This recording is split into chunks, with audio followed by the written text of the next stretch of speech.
بسم الله الرحمن الرحیم. نن چې زمونږه په علم النحو کې کوم سبق دی هغه دی فصل نمبر 3. مخکې مونږ د کلمې اقسام بیان کړو چې اسم، فعل او حرف او د هغې تعریفونه هم کړي. نن به مونږه د کوم فصل چې شروع کوو په دې کې د اسم، د فعل او د حرف علامات ذکر کړل شي، د هغې نښې ذکر کړی شوی دي چې دا اسم به موږ څه پیژنو چې دا اسم دی، نو موږ دلته نښې ووایو چې دا نښې پکې وي دا به اسم وي، چې دا نښې پکې دا به فعل وي، چې دا نښې پکې وي دا به حرف وي. نو نن چې کوم دی نو موږ په دې درس کې وایو چې علامات د اسم، یعنی هغه نښې چې په هغې باندې موږ یو کلمه پیژنو چې دا د کلمې کوم قسم دی، اسم دی، چې دا علامات پکې دا به د کلمې اولنی قسم وي اسم. هغه علامات تقریبا د علم النحو والا 11 نقل کړي، چا کم نقل کړي چا زیات دي، خو بس مشهور هم همدغه 8 9 10 11 دغې پورې دي. په دې کې ټول نه اولنۍ نښه چې کوم ده نو هغه دا دلته لیکلی شوی ده الف لام، یعنې د کوم کلمې په اول سر کې چې الف لام راغلی و ته پوه شه چې دا به څه شی، دا به اسم وي. لکه د هغې مثال مثلا الحمد مونږ ووایو الحمد، نو الحمد ته وګوره د حمد کلمې په اول سر کې الف لام راغلی، نو موږ نه که څوک تپوس وکړي چې دا څه شی، موږ وایو اسم دی، اسم علامه پکې څه شی ځکه په اول سر کې الف لام راغلی. دویمه نښه چې کوم ده نو هغه دی حرف جر، چې په اول سر کې حرف جر راغلی، لکه موږ دا وایو چې بزیدین بزیدین، دا با چې کوم دی دا حروف جاره دي. حروف جاره به تاسو زده کوئ، حروف جاره خو روان دي، دا تقریبا 17 دي. که دا یاد کړو یو شعر دی چې با و تا و کاف و لام واو و منز و مسخلا رب حاشا من عدا فی عن علا حتی الا، دا تقریبا 17 حروف چې کوم دي نو دا ته ویلی کېږي حروف جاره. که الا پې داخل شو، که فی پې داخل شو، که من پې داخل شو، که با پې داخله شوه، نو دا ټول دی حروف جاره. نو په کم لفظ باندې چې حروف جاره نه یو حرف داخل شوی په اول سر کې نو دغې ته به موږ څه وایو، دې ته به اسم وایو. زید اسم دی، علامه پکې څه شی ځکه چې با پې داخله شوی ده. او دریم چې کوم دی نو دریمه نښه دا ده چې تنوین په آخر کې راغلی، چې په آخر کې تنوین راغلی، تنوین 2 زبر 2 زیر 2 پیش دې ته ویلی کېږي.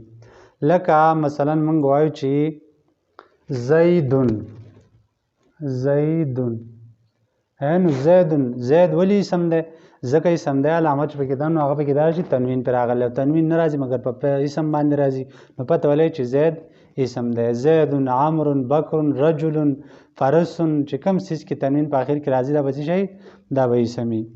او دریمه نښه څلورمه نښه چې کوم څلورمه نښه زموږ سره دا چې دا به مسندون الیه. مسند الیه مخکې تاسو ما څو ځله ویلې، لکه زیدون قائمون، نو زیدون مبتدا او قائمون خبر دی، نو زیدون مسندون الیه دی او قائمون چې کوم دی دا مسند دی. نو چې کوم څیز مسند الیه واقع شوی نو هغه به اسم وي. نو زید ولې اسم دی ځکه چې مسندون الیه واقع شوی دی، دې ته د قائمون نسبت شوی دی. او 5م نمبر نښه دا چې دا به مضاف وي، چې کوم کلمه مضاف ته پوه شي دا به څه شی، دا به اسم وي. لکه غلام زیدین، غلام د زید، دا د چې پکې په پښتو کې راځي دې ته اضافت وایي، غلام د زید، د زید د غلام اضافت زید ته وشو، نو دا غلام چې کوم دی دا اسم دی. ولې اسم دی ځکه چې دې اضافت شوی دی. شپږم نمبر نښه دا چې دا به مصغر واقع کېږي. مصغر دې ته ویلی کېږي چې یو څیز وړوکوالی ته وښیي، لکه د رجل منګه تصغیر جوړو رجیلون رجیلون، یعنی سړی ګوټی، یو سړی یو سړی ګوټی، نو د یو څیز مصغروالی او کچیوالی ته ظاهر کې به کوم څیز کې دا په اسم کې دا وړوکوالی دا راځي، په فعل کې دا نه راځي، په حرف کې هم نه راځي.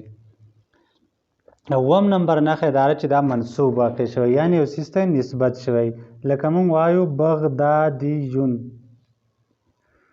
د بغداد اوسیدونکی، پاکستانیون د پاکستان اوسیدونکی، هندوستانیون د هندوستان اوسیدونکی، عربیون د عرب اوسیدونکی، نحویون د نحوی پیژندونکی، دا نسبت چې په کوم څیز کې راغلی دا به اسم وي. او 8م نمبر دا چې څیز تثنیه واقع شوی، تثنیه مثلا رجلانی رجلان دوه سړي، رجل واحد رجلان دوه سړي. او دغه شانتې کوم څه چې جمع واقع کېږي دا تثنیه واله او جمع واله چې کوم دا د اسم علامه ده. لکه جمع مثال رجالون ډېر سړي، دا جمع واله او تثنیه واله چې کوم نن دا په اسم کې راځي، دا په پیل کې او په حرف کې نه راځي. او لسم نمبر دا نښ ورکړله چې دا به موصوف واقع شوی د یو څیز صفت وشوی، لکه رجل عالمون. رجل داسې سړی، عالمون چې هغه په صفت د علم باندې متصف وي. نو رجل موصوف دی، عالمونه صفت دی. نو موصوف چې کوم څیز واقع شي د هغې صفت وړاندې وکړی شو نو هغه به اسم وي. او ولسم نمبر دا دی چې تای متحرکه اوس میلاو شوي. تای متحرکه لکه ضاربتون داسې تا چې هغې باندې حرکت وي. نو ګوره ضاربتون ته وګوره په آخر کې دا چې کوم تا نو په هغې باندې حرکت دی. نو د دې وجې نه دا تقریبا 11 نښې چې شوین دا اول اجمالا یاد کړئ چې الف لام او تنوین حرف جر په اول کې راغلی، تنوین دی، مسند الیه دی، مضاف دی، مصغر دی، منصوب دی، تثنیه ده، جمع ده او موصوف دی او تای متحرکه ده. نو دا د علامات دي. بیا دلته دی په دې فایده کې بیانوي چې لکه موږ دا ووایو چې هلکه دا علامات د اسم دي چې دا علامات په کوم کلمه کې موږ بیا موندو نو دا به اسم وي. نو موږ به د صرفو چې ګردان کوو چې ضربه ضربا ضربو ضربت ضربتا ضربنا، نو هلته هم وایو چې ضربه د واحد صیغه ده، ضربا د تثنیې صیغه ده، ضربو د جمع صیغه ده. نو دا خو دغه پیل کې هم تثنیه واله او جمع واله راځي. نو څنګه وایي چې دا د اسم علامه ده؟ نو موږ وایو چې هغه اصل کې هغه فعل تثنیه کېږي جمع کېږي نه، بلکې په هغه کې هغه ضمیر تثنیه کېږي او جمع کېږي.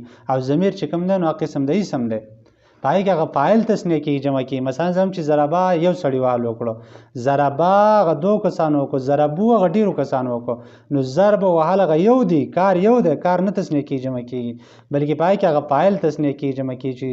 دا وهل دا یو وهل چې کوم دی نو یو کس وکړو، دا یو وهل چې کوم دی دا 2 کسانو وکړو، دغه یو وهل خو 3 کسانو وکړو، ډېرو کسانو وکړو.